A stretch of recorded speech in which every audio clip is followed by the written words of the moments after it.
Now, to kickstart the debate, we're going to go to VP Democracy and Communications candidates.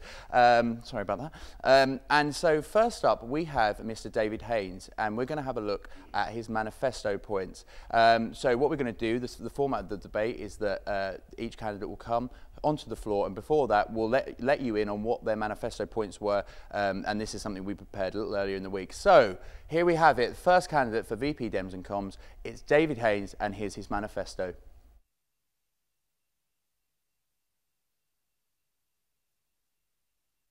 Hi, my name is David Blaine Haines. I'm running to be your VP Democracy and Communications. During my 3 years here, I've been as involved with the union as possible, from being a Fresher Hall chair to being on all 6 of the union's council subcommittees, as well as being a department chair. Had a variety of jobs during my time here, ranging from Hawkins Bazaar to driving the union night bus. My manifesto focuses on 4 key points. Firstly, we're getting a new website anyway, but we need to consult with students in order to make sure this has the best interface and usability that it possibly can. Secondly, the college. Having been president of a sixth form college's student union before, I know they have an entirely different culture. And in order to make sure they're more involved with the union, we need to make sure they have a full-time sabbatical officer for next year. We're currently going through a branding process at the moment anyway. However, it's quite expensive and at the moment isn't utilising the full range of skills that as students we're learning. I'd like to make sure that we're more involved in this process for next year. Thanks for listening, and please vote David Blaine Haines for VP Democracy and Communications to make sure that you keep your union a magical experience.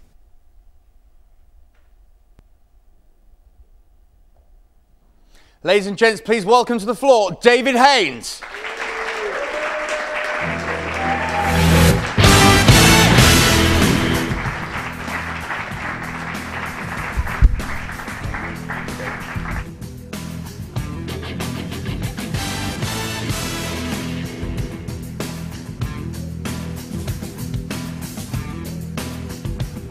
At another manifesto package, and this time it's from VP Dems and Comms candidate Hannah Chrisp. So here we go. Let's see what Hannah had to say.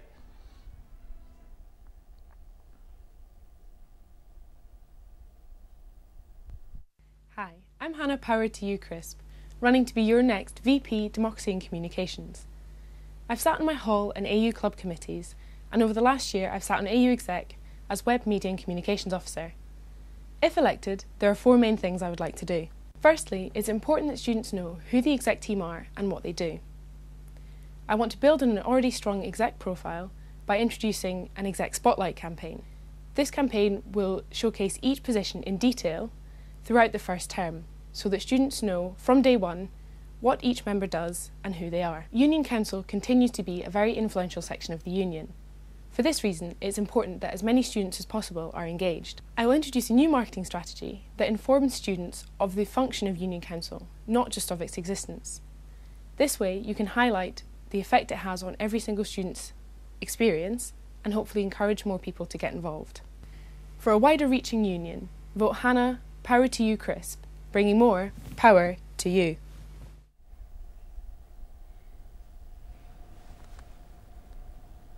Ladies and gents, please welcome Hannah Chrisp.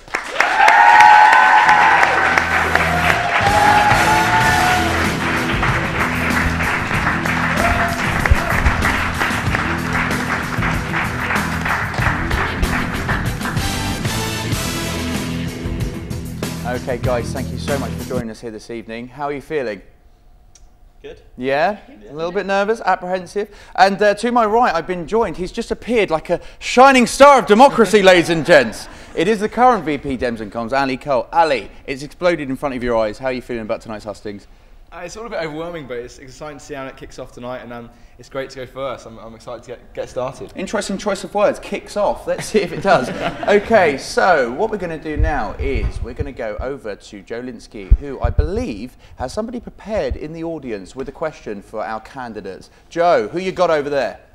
I do indeed, Connor. It's Georgina Fenton here to the left of me. How are you, Georgina? You all right? I'm okay, thank you. Good to see you. Now, what question have you got for the VP Dem and Comms candidates this evening? I want to know, currently the union caters a lot towards people living in halls, not so much those in town. So I wonder how you'd improve the communication from those to those living off campus. Okay, interesting question there. So we're talking about students off campus. Dave, do you want to take this one? Yeah, go for it. Communication to students in town has always been problematic, with 40% to 60% split, the majority do live in town. Executive elections have obviously always been focused within halls, and people who've door knocked town in the past have been quite unsuccessful. Union Council, which its interest levels have declined by trying to move it to departments rather than through halls in order to accommodate for town better, hasn't worked wonderfully. The main way to improve communication with them then is probably following the new marketing strategy we're going with, which we'll be developing for next year. Lovely, thank you, Dave. And Hannah, what do you think? Yeah, I think it's really important. I know a lot of the voting is done through halls at the moment, but it should be encouraged for second, third year, fourth year students to get involved with voting, with elections especially. And I think a good way to do it is to reach out through other venues other than your department, so through AU clubs, societies, different ways like that, because a lot of people that are in second and third year are still involved in those things, so that's probably a good way to do it. Interesting answers from both. Ali, what do you think about the candidates? What do you think, how have they gone about that answer? Yeah, I think good. I think especially around sort of voting and getting their voices heard in the union. I think it's a good question, a very tough subject to deal with. One that I've definitely struggled with this year, and one that I think will be amazing if someone finds a complete solution for it. So it's a tough thing. It's a tough thing to go into. Legion of Doom. How are we doing? So we're talking about students off campus getting involved. Dave mentioned that the decline in interest in Union Council. Is there a solution? Can it be found? How do you think the candidates can handle this? Jago? I think we've got two candidates here, Vice President of Democracy and Communications, who I have to say probably are two of the weakest candidates across the board in these elections. Obviously we've got David Haines, the current council chair, who has come in for criticism recently for his chair in the council. Only yesterday he suggested that we should have a pay rise for the executive amidst 9,000 fees. I don't believe many students will be too happy with that one. And of course we've got Hannah Chrisp, who hasn't been to council but wants to run for Vice President of Democracy and Communications.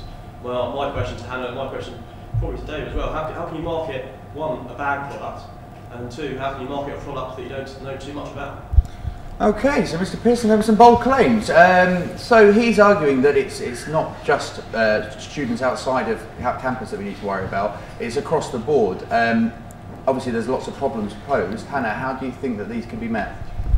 For me, what put me initially, when I was a fresher, one of the girls in my block ran for councillor from her department, and she went to the first uni council and she never went back. She didn't enjoy it, she just said that it was way above her, and that's, I think, a problem that really needs to be tackled with the actual, so the product itself, the Union Council first. So making it more accessible to students. So if you're trying to pass a motion, yes, it might be point 3.6.8 of the Constitution, but telling students how that's going to affect them in what they're doing. So saying, yes, it might affect then how your kit deal works in your sports club or your society is run. That will engage them and think, oh, that's really important to me, and showing them that from the start off is really important, because it will keep them coming back. And I think word of mouth is a really good thing. So then by stripping it right back and starting again from the basics, you can build up a really good reputation in Union Council, and that's probably the best way to get people involved. Yeah, I agree. So it's, you know, the product itself perhaps it needs to be addressed. Dave, is it something that you're definitely looking to if you come into the position?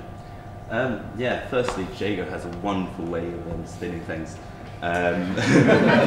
Yeah. Or like circus tricks, or like I'm a fan of those. That's great fun. Okay, good. In regards to the wages thing, very briefly, I believe I was pointing out more that the remunerations committee that was set up 2 years ago has never met, which is a duty of the board of trustees. So it was more pointing out a lack of something that should happen in any well-run organisation. And in regards to my competency at chairing council, I've fared a lot better than last year's chairing council, which by this point you were calling for their resignation. That's a fair point, Jake. You haven't told Dave to stand down, have you? So I think he's possibly doing a better job. Ali, two of the weakest candidates, really? Wow, that was strong words from Jago, but that's why you're on the firing squad. Dementor in the corner over there in the shadows. I think that's great. I think it's his prerogative, and I appreciate that. I would say this role needs both what Hannah has and what Dave has. From Hannah's perspective, a fresh perspective. We've had people from varying degrees who've been councillors in this role, and obviously council still as it is, it's still not functioning, and I aim to spend the next 5 months of my term working to improve that, but you know, it's having someone with a fresh perspective who didn't get involved for a certain reason. And with Dave, like, you know, it's hard. I think the hardest job in the whole union is to be council chair. You know, we haven't had really a perfect council chair for several years, as long as I've been a student here. And I think actually Dave knows how it runs. He knows the background to council, which is crucial, I think. And he also has been working very closely with me in past to discuss ways we can improve it. So I think they've both got a little bit of ounce of what each other needs. Put them together, I think they've got a very strong chance of doing a good job. But, you know, I'd say the weakest two candidates, I don't think I quite agree with that. I think they've got what it kind of takes, but they need to learn a bit in either way.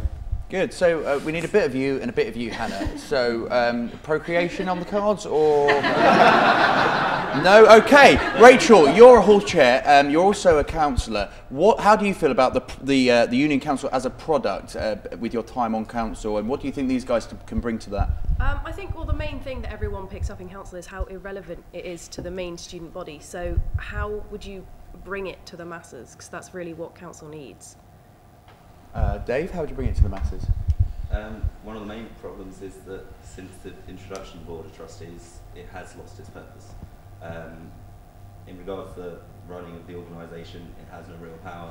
Most of the time it's constitutional issues, and the executive deal with the day-to-day runnings of all the interesting things like when things come to the shop or not. In order to address these problems, I don't think it's an issue of marketing it in any way, shape or form. It's a fundamentally flawed system in a lot of ways as it stands. You should have a council some like kind, but I think it would be better done through, say, regular forums of discussion, regular questions for the executive, and more referendums to allow more students to say on important issues. It's a big task in 1 year. Hannah, do you think you can handle it? Yeah, I think both of us would be more than capable of handling it. Just as I said before, it's important to make it relevant to what the students are getting. So, as I said before, if it is constitution point, whatever, then telling the students how it's going to affect them and approaching it from a different angle. So going through AU clubs, you could still elect them on through your department, but by explaining how it's relevant to them in their other parts of their student experience, that would bring it back to them and how they view union council. Some very good answers. Mr. Linsky, I think there's an angry mob waiting outside for Jago already. We haven't been live that long, but I think we've got another question in the audience. What have you got for us? Well, absolutely, Connor. Jago Pearson, the Epinal Editor-in-Chief and professional cage rattler, wasting no time there in getting a bit hot under the collar of our candidates. Now, Hayley Smith, I believe, has a question. Where is Hayley? Hello, Hayley. Your question for the VP Dem and Comms. What have you got for us? My question was, obviously there's a budget cap this year of £100. Do you plan on keeping the budget cap for next year, and do you think this is a fair way to have an election? Yeah, we're talking about the budget cap. Connor, David, and what have they got to say for themselves? Okay, so Ali's put in some big changes this year. Is this something you've agreed with and something you'd like to carry on, Hannah? Yeah, definitely. I think it is one really good way of encouraging more people to run. There obviously can still be improvements, be more improvements to be made. So by looking at, for example, people who were going to run this year and decided not to, finding out why they still didn't run, because the financial factor's gone now, that you could find more ways to improve for next year. I would keep the budget cap 100%. The only thing I might change is to bring in, we had a £15 poster allowance, something similar for t-shirts, so you can say you're allowed 20 t-shirts out with your budget, because I think that is something that's vital to everybody's campaign. Okay, David, £100 budget cap, how have you found it? Yeah, having stood in both elections, the budget cut obviously has made no difference to the number of candidates, which is disappointing. Ultimately, other than consumables, it's not made a huge difference to candidates. I think they found various ways around it, and sadly elections always become a game. In some ways that's sad, considering they're also the people controlling the budgets for the union as well. I personally 100% support it. Last year was significantly more expensive and resulted in having to work 3 jobs in order to survive after the summer. But I don't think we can make a correct judgment about it just yet until the elections actually come to an end. We see voting numbers. and we see the result it has on the overall election. Yeah, fair point. Mr. Carter, you've had experience with elections. It's sort of your ball game as such. How have you seen the changes to this elections and the £100 budget cap? Yeah, I think the £100 budget was brilliant and a great idea to have brought in, and Alistair, to Alistair's credit. I'm going to have to ask Hannah Chrisp a question, because she could have actually debated the budget cap at Union Council, because I understand you're a maths student, right? And you know that there's been a vacancy on Union Council since October for the maths department. Why haven't you stood and participated in Union Democracy, and now you're running for Democracy and Communications? It is the same point I made before, is that it comes across as a quite hostile atmosphere. Sorry, Hannah, I'm just going to pause you. I don't mean to interrupt. I'm just going to give you my mic for the viewers at home so they can hear you a bit better. Is that right? Sorry.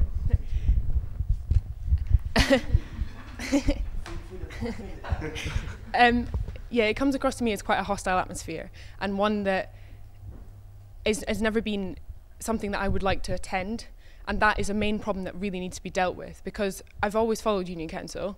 I've never attended, but I've always followed it, so it's something for me that I would love to get involved with, and I really want to give everyone else the opportunity to get involved with it and make it accessible to everybody so that nobody feels like they're too intimidated to turn up.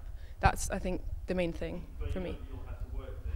But Yes. you'll have to go to every single meeting if you're VP Dem and Comms. If it's in a Yeah. hostile environment, and if you're on the exec, you'll probably find you'll get flack from union councillors. So you've gone from not wanting to go because it was too hot, you know, the kitchen was too hot, but if you become VP Dem and Comms, are you going to get out of the kitchen, so to speak, because it is too hot, or are you going to... Well, no, that's the reason I'm running, is to make that change, because I don't think you should ever be in a position where you feel too intimidated to turn up to something, especially something that has such an impact on everyone's experience.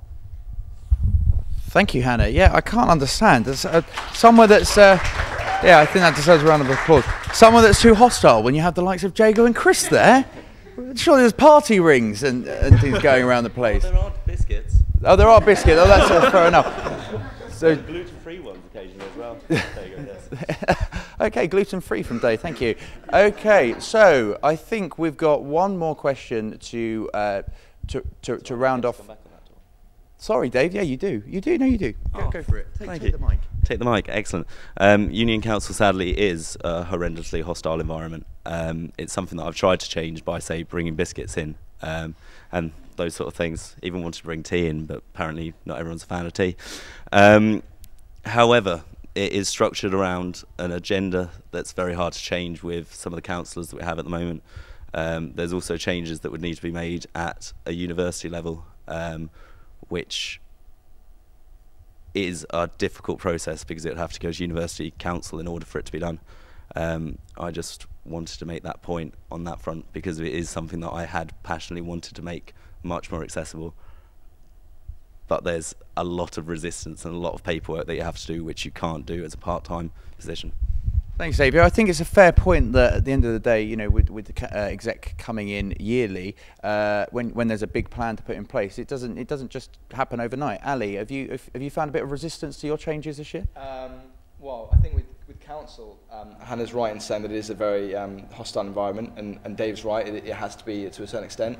But I think with union democracy, from my experience, it's on an evolutionary line at the moment. So years ago, the AGMs used to be in fashion where everyone would come and sit around a corner, and as a result, we got Kaylee Corner sign up because Kaylee turned up in force. We then moved on to the whole council on its own thing, which worked through halls quite effectively, and then we moved on to this board of trustees with council, with departments, and I think somewhere along those lines we've got lost a little bit, with board taking up a lot of what council used to do, council with departments not really working because the students aren't held to account by their departments because they don't really communicate with them, whereas halls they did, and now we're in this sort of lost, crazy world where council think they should be doing what the board's doing what the council think they should be doing, the exec are in there somewhere as well, and it's all a bit of a mess. And I think that needs to be addressed first, and that will decrease the hostile environment because then people understand their purpose and what they're meant to be doing there. Very good point, Mr. Cole. Okay, we're going to go over to Mr. Linsky now, who has the final question on this debate. Joe. Certainly do, Colin. Now, don't forget, it's not just this bunch that can get involved with the debate. It's something you don't like or something you disagree about. Do get in touch on the Twitter, which is #TheBubbleDebate. Now, a question from Zoe Scullen in the audience here. Is that you, Zoe? Hi, Zoe. What have you got for our VP Dem and Comms candidates? Hi.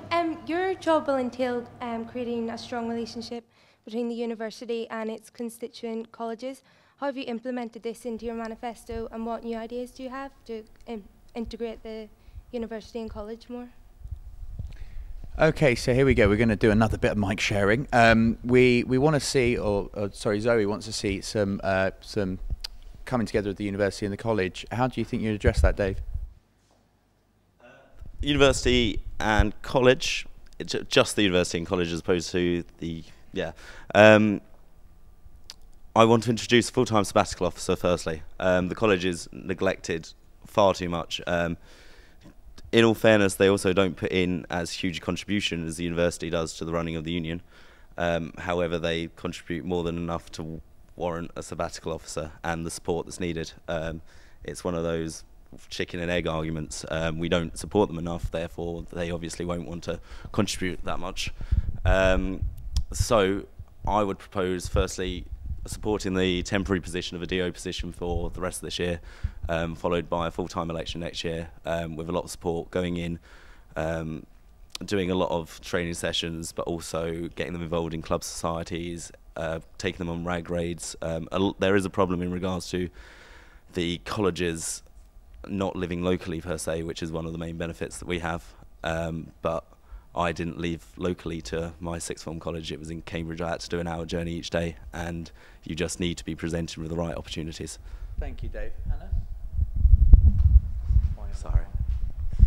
Yeah, I think Dave's got a good idea. One thing that I do think is, again, reaching out through clubs especially. I know that a lot of the college students do get involved in AU clubs, and that is a good way to reach them. And I went to the college today and started speaking to some of the college students, and they did say that none of the people that I'd spoken to had ever voted before, and these are second and third years. And it is something that they need to be involved a lot more. And so running some kind of campaign, so a Loughborough family campaign that involves all the different aspects of the entire establishment would be a really good way forward. Some brilliant answers there from Hannah and Dave. Thank you very much. Okay, that is all we have time for in terms of VP Dems and Comms. I think this has been a debate that has definitely not found to please. Can we have a round of applause for your candidates 2013?